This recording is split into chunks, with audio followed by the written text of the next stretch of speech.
So mo nga Fordscape, napalit na kog barato.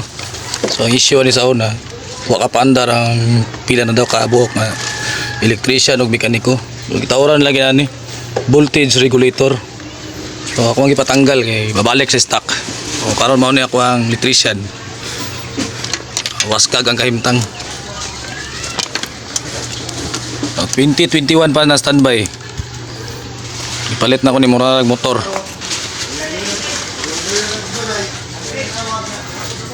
Ang kurente, battery steel lang, positive ha? Hard trouble ini siya. So update nato ni pre sa makandar, kung dahil mangita electrician, amo nga pinakabagting electrician.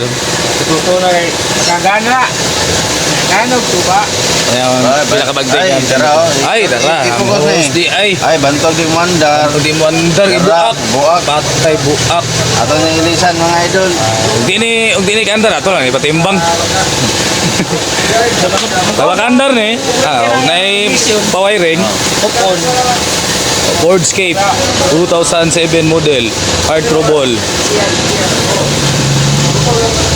Waskag ang kahimtang. Ito nga po pre. Okay, start. Yan tanig mo andar ba ni? Sa lockdown pa. One click. Lockdown pa ni na standby. Muling nabuhay. Dala ka lockdown 2021. Wala check engine. Good. 2021 pa rin na standby. Karon muling nabuhay. Tama tong check engine be. Wala pre, ibis rin siya, huwag na na.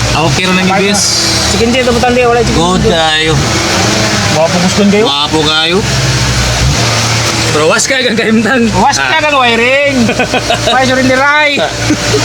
Hanggang lockdown pa rin na standby. Ano, one click na yun. Eh, friend, okay na, ipos itong wire. Okay kayo.